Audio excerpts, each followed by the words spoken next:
ဘယ်ရောက်နေရလဲဆိုတော့ဗျာကျမတို့နှစ်ယောက်ကကချီပြခန်းရောက်ပြီဟမ်လုံးနေလိုက်တင်ကောင်းတာ ဟိုကငါသားကောင်းတာမနေ့ပြန်ဆံမွေးပြရတယ်ဒီနေ့ပြရမှာပဲ ဟုတ်သူ့ပြပြသူ့ကြောင့်ပြပြမယ်သူကတလားတစ်ခါကျမတို့အမျိုးသမီးတွေအဲ့လိုအချိန်ရှိရပါလားအဲ့ချိန်မတိုင်ခင်တိုင်းမှာလူတိုင်းကိုစိတ်တိုးတယ်မနေ့ကကျမအဲ့လိုကြာကောင်းလေးမရှိတော့လို့လူတိုင်းကိုစိတ်တိုးတာအဲ့မှာမနေ့ကကျမကတဲ့စနေနေ့ကြီးနော်တနိုင်ထိအိတ်နေရဗျာတနိုင်ထိအိတ်နေရငါကြတော့မနေ့9နာရီတည်းထားပြီးစာကြက်နေဟုတ်နေ့ကလည်းစာကြက်ကြာရှိလို့ကြက်ရတာမနေ့9နာရီတည်းထားစာကြက်နေသူကြတော့အိတ်နေနေ့က2နာရီထိမနိုးအဲ့ချက်မှာစိတ်တိုးနေဘာလို့ဒီကောင်မကြတော့အကြိုင်အိတ်ဒီအတိုင်းဝိုင်းရမဟုတ်ဒီအတိုင်းဝိုင်းရမှာအမှုပညာလေးနဲ့စာပေလေးနဲ့ဒီကအေးဆေးငြိမ်သက် no chaos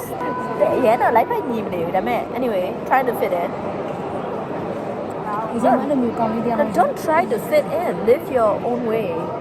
ညညလေးရှုံနေရပဲအဲ့လိုကိစ္စရဆိုလို့ရှိရင်ပထမက sway ဖြစ်သွားတယ်ကွာ I should try to fit in ဆိုပြီးတော့ no live your own way don't try to ဝါလုံးဆိုရင်တော့ဝါလုံးလုံးမြင်နေလို့မဟုတ်ဝါလုံးဖြစ်လာတယ်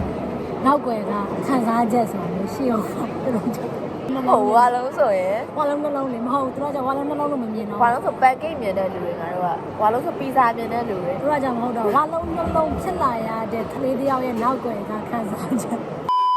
ဟုတ်ဒါမဲ့ပုံနေရမှာကြည်ရနင်ကရိုးရိုးတတလေးအဲ့တော့ငါဘယ်လိုပေးတယ်မထင်Italian surprise exam ဖြေပြီးလိုခံစားရပါတယ်လေကိုကြောင်မင်းစိတ်ညစ်နေတဲ့ကီးထဲမှာ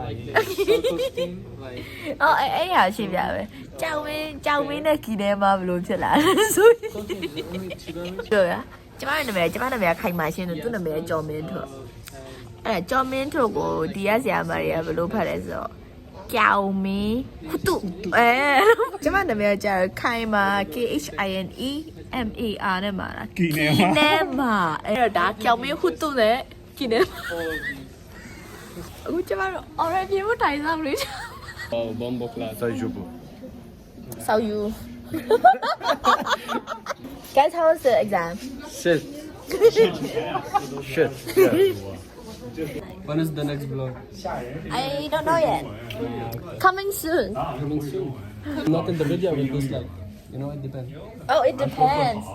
If you need followers, like you must put me in the video, you know? Because I will attract the followers. You know? Okay, I'll try. Vieni. So for the first month of the, when you came here, we were like, okay. This is Yaman. Of course, Nobody knows him. Nobody knows him.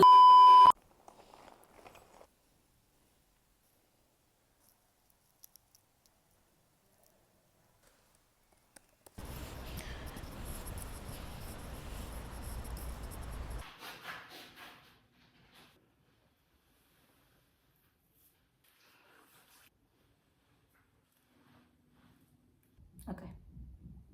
Cambiare l'identità, rafforzando